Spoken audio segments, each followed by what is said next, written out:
All right, ladies and gentlemen, I am beyond excited to welcome to the stage the composer of Knives Out 2, Mr. Rian Johnson, all the way from Los Angeles. Please welcome him. Thank you. I'd love to go back to the beginning of your relationship with Rian, because you're obviously cousins and you grew up making movies together ever since very, very young age. So can you talk just a little bit about how your relationship has evolved and what your collaborative process is like with Rian? Yeah, totally. Well, and first of all, thank you guys all for coming out and watching this and staying here, and thanks for doing this.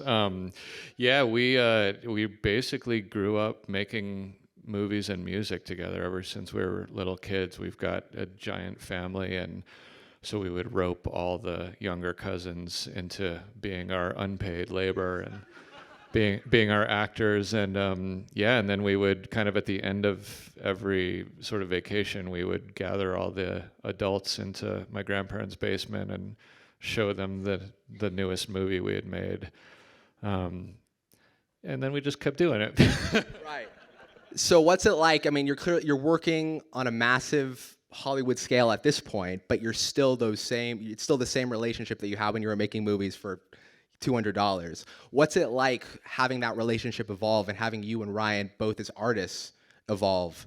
What's it like at this point looking back and reflecting on that? Yeah, I mean, it's pretty amazing. It's because we have kind of this shared language, and we very much know what we're talking about. Just if he gives me an early reference, I kind of know what direction he's going in. But the thing that I love about it is, usually a composer is brought in kind of, pretty much right at the end of the whole process, when the whole movie is already shot and edited. And when I'm working with Rian, it starts basically at writing stage. So he'll send me the script, and then very early we're talking about kind of broad strokes, what it's going to be, and then I get to go on set, and I'll bring a little portable writing rig, and while they're making the movie, I get to observe and see the tone developing, and I'll just be sketching ideas, and so it's really, for a composer, it's a really luxurious process to kind of get to come on board that early, and just develop it together. Right, and it's worthy to note that the score that you produced, Nightmare Alley, for Guillermo del Toro, you wrote that score in 4 weeks. So just to compare the scale of something like Knives Out, where you had months and months to write music, on that film you had weeks. So you've clearly worked in both arenas. Yeah, I consider myself a slow writer, so when I had 4 weeks to do it, I wasn't even sure if it was possible. But yeah, this is getting to go to Greece and write for a whole summer in Greece is do that if you can do that. Right. And you've been doing that with Rian forever. On Looper, you traveled to set and recorded sounds and actually created the percussion in the score through the sounds that you recorded on set. Yeah, not even just the percussion, but most of the Looper score was made from field recordings, so like treadmills and running water, and I basically processed all of that and created, essentially like an industrial sounding, DIY orchestra, and then for this we obviously got to use some of the best players in the world, so. But I'm curious, that original film had such a sharp, very small score in terms of having a string quartet. And with this film, you're expanding it. You have a massive orchestra, this big, beautiful, opulent sound. So can you talk about what your approach was for writing this score coming off of Knives Out, and how you wanted to make it different, and what you wanted to keep, and what you wanted to write that was new? Yeah, well, early on, Rian said, with this, we want to lean into the fun. And we want to lean into that opulent, sort of romantic European, melodic score. One of the sort of our touch points for Knives Out was we talked about wanting to hear every single thing in the orchestra, as opposed to kind of like an ambient wash of sound. We wanted you to be able to hear every single player in that score. And so for this, we kind of kept that same approach, but it was almost like I wrote sort of with a string quartet approach, but for the whole orchestra. So I think that's something now. I mean, this is now only the second one that we've done, but I think that that's something that will mark these movies, is the idea of precise, specific scores that are really driven by character motifs and themes. It's like these are the scores that Ryan and I grew up loving, which kind of in a way melodic theme-driven scores have kind of fallen out of vogue in the last 10 to 20 years. But thank God that Ryan is a fan of those, because it's what I love doing, and the ability to kind of expand the palette and use a giant orchestra, but still write and record the orchestra in a very precise way so that it doesn't feel like a wash of sound, but we're still able to track all those themes through it is, it's just a really rewarding way to approach it.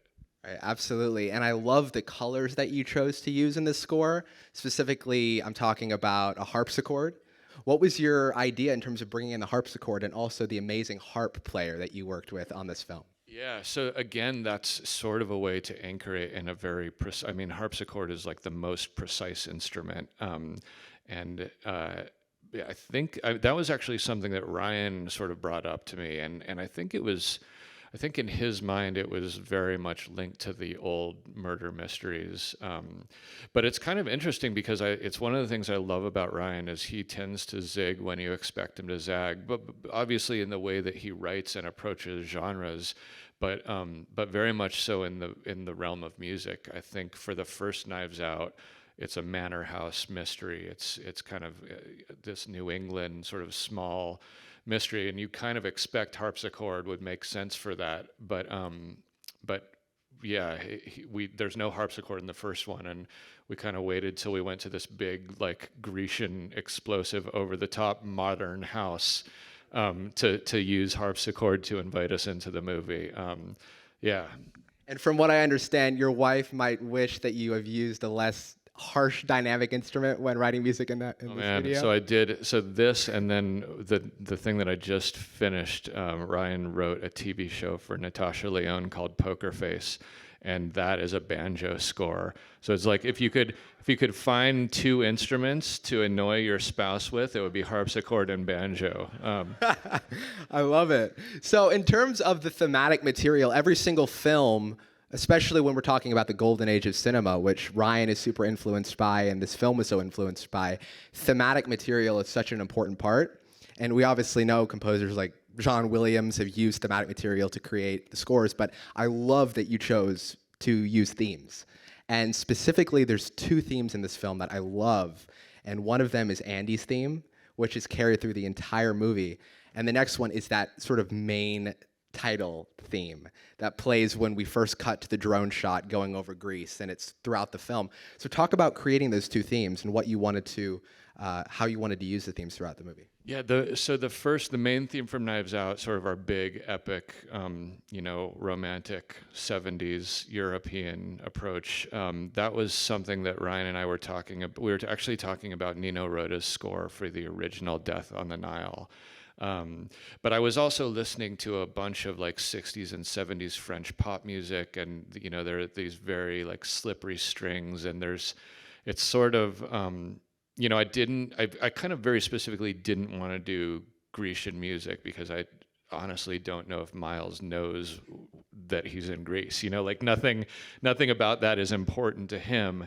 So it's more, I think my doorway into it was almost this idea of like what do Americans, what do I think of when I think of like this lush old school European romantic sound, and that was that involved like a massive string section in the orchestra, with like tons of vibrato, which is kind of never, like I almost never write with vibrato for strings, but for this it just soaked it up. And when I kind of cracked that theme, it became very clear that, okay, this is, Ryan's eyes lit up, and it was like, okay, this is what the movie is going to sound like. So I think that was the first theme that I cracked. But then for Andy's theme, it's, I mean, first of all, Janelle Monáe just, yeah, her performance was so amazing, and I knew that we needed, for her theme, it almost has to be, um, there has to be a power there, but there has to be a vulnerability at the same time. There has to be a romanticism, but there also has to be pain. It kind of has to continue to be interpreted in different ways from the first time we introduce it, right when she gets the puzzle box at the beginning, up to the very last scene when she's looking around the room asking for the people to raise their hand. And I should also just say, you know, a lot of times directors turn to their composer when a scene's not working, and they're like, "Hey, you know, we didn't really get this. Can you get us across the line here? Can you help fix this, because the audience isn't feeling what we want them to be feeling here?" And with Rian's movies, that just doesn't happen. Like, he's such a good writer, and then to have an all-star cast like this kind of giving the performances of their lives, it, in a way, it makes my job pretty easy, because I'm not trying to fix anything. I just get to come in and kind of dance with the characters and sort of support what they're doing. But I think that's one of the most fascinating parts of this movie, and especially coming from the perspective of a film composer. I loved the way that you danced in the film. And there's one particular scene when Daniel Craig and Janelle Monáe's character are on a balcony in the city, and it's like a 10-minute scene of them talking. And if you look at a scene without music of two people talking, you think to yourself, how am I going to score this? And your score is so dynamic throughout the movie, and it constantly like leads the audience on this roller coaster ride. So how, in a mystery kind of movie where there's so many plot points that are sort of traversing to that final conclusion, how do you as a composer guide the audience through that journey? Thankfully, I think what your job as a composer is, or at least what it is to me, is to track the emotional crux of the scene.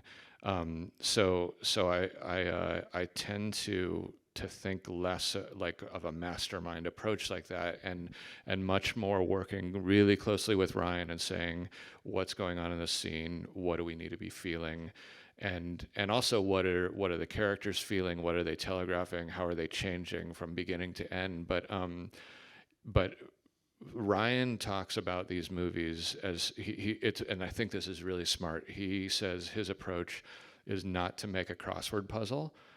It's to make a roller coaster ride. And it's like, okay, it's a murder mystery, and to some degree we come in thinking like, okay, who did it? Who am I thinking? I think that's a really boring way to watch a movie. And one of the things that I think Rian brilliantly does is he very quickly gives us some things so we stop thinking about that, and we just get to follow these characters on a ride. So, as a murder mystery, like, for the beginning of this, the first statement is like, we want to say, hey, welcome, this is going to be a fun time, let's go to Greece. And then obviously there are all the tense moments, but I think maybe something that it took me a minute to realize was, if we don't care about the characters, specifically Andy, then it all falls apart. So it's aside from any cleverness, and and Rian writes with tons of cleverness, but really you can sort of put all that to the side, because if it doesn't work at that core level, and if we don't care about the characters, and if we're not invested in their pain and in wanting to see them win, then it doesn't work. So I kind of feel like my job as a composer is mostly to track that. But there are very specific instances. For example, there's a scene in the film, and we'll put a spoiler alert on this, but where a certain theme might have been stolen from one of our central characters. So little things like that sort of weave into the narrative and help connect the audience to that. Yeah, it's so that's something that I first played around with on Rian and his very first movie, Brick, that I scored, was this idea of theme stealing. And when you have a thematic based score where different characters have their own motifs, kind of opens up some really unique possibilities, because generally I'm tracking those motifs with the characters through the movie. But there's a scene where Blanc and Miles are up in the Glass Onion, and Miles is looking at the photo of the Disruptors in the bar, and he's saying, "Man, I miss that bar," and he's kind of spinning a story to Blanc. And when I started scoring that, I brought Ryan over, and I was like, what if Miles steals Andy's theme here? And he kind of cackled with delight, because it's like, this is like this thing about, and it's something Edward Norton said, like the way he thought about this character is that Miles has never had an original thought in his life. And so I think, again, but that's again from a story perspective, he's like spinning this story to Blanc at this moment, and like he stole Alpha, the company, from Andy, he taps into Andy's theme, and you hear her theme playing as he's kind of spinning this tale. So, and this, obviously, this is not something that I expect anyone to catch on a first or second listen, but there is something there when you attach these motifs to characters or to feelings, to have another character kind of tap into that and steal that. I think that's, in a way, for me, that's a sort of doorway to understand, again, what their motivations are and how they're playing with each other through the movie. I love that, because I always think about the score for the movie Inception and how the main theme is basically that song that's used throughout the movie, but just slowed down. And I would never notice it, the audience would never notice it, but it's this subconscious thing that seeps its way in. Can you talk a little bit about what the experience was like recording the score? Because you worked with some of the best, literally some of the best musicians on the planet in London at Abbey Road Studios. We actually what we just did is we just took the song Glass Onion and we slowed it down. I love it. I love it. Yeah, no, it was amazing. We did the first Knives Out at Abbey Road, and that was the first time I had gotten to work there, which was just amazing. And for this, we kind of got to go back and do it again with a bigger group this time. But same string quartet from the first movie, and I wrote a new quartet for them to play during the glass smashing scene. But yeah, there's nothing like. Also, this was the first movie since COVID sort of shut everything down where we got to go back and record with everyone in the same room together. So, before we had been striping things and having people record separately, but it was really, there's kind of nothing like getting 70 of your closest friends into a room and having them play the score live is just so there's nothing like it. I'm really curious because I hear so many different composers talk about the power of film music. And I think especially in our world today where there's so many movies being made and there's so much music in movies, I'm so interested in your perspective on the power of music in film and specifically why you feel like it's something that you want to do, you want to be a part of. What is it about music in cinema that has played such an important part in your life? I mean, I think that's a great question. I think about it as a storytelling tool, and it's one of the things, because I didn't grow up as a film composer. I grew up making movies and writing music kind of separately, but it's something just in terms of this really magical tool to tell stories. For me, I often find that there's that classic saying about truth in fiction, and I love the difference between somebody stumping on a speech, kind of telling you the way the world is, that doesn't tend to resound, I think, but there's just something about how we're wired in our culture that when you see a story about something, there's like this empathetic, voyeuristic thing where you're looking in on someone else's life and you're able to draw all these parallels that maybe the authors don't even intend. And then I think to add music into that, which is even more nebulous and unexplainable, it's music is something even between Ryan and me that when we're talking about it, it's just hard to talk about, and you kind of have to just make it and then say, okay, does that work or not? And often when I'm working, I'll just like write and put it up against the screen.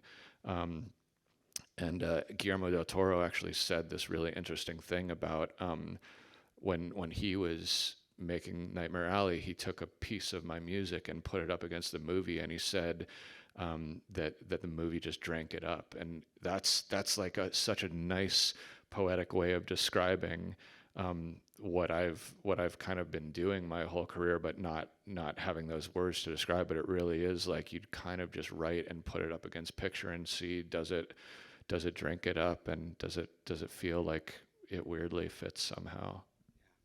And by the way, Nightmare Alley, his music for Nightmare Alley, if anyone has not seen that film, it is a unbelievable score that is just pure noir and pure cinema. So your music is phenomenal, the film is phenomenal, and congratulations on your work. I'd love to take some questions from the audience, if anyone has some questions for Nathan in the audience. Thank you for being here, and fantastic score, beautiful. Love the old school.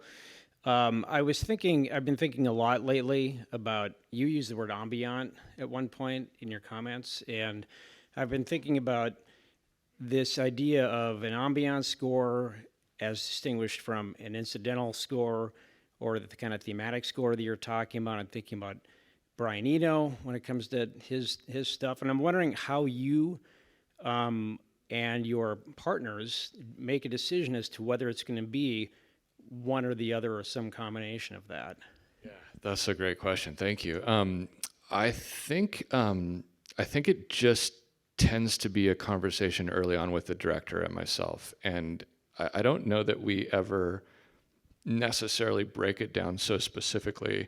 But for instance, with Looper, we talked about that at the beginning of Looper. Ryan said, "What if the whole score is one chord?"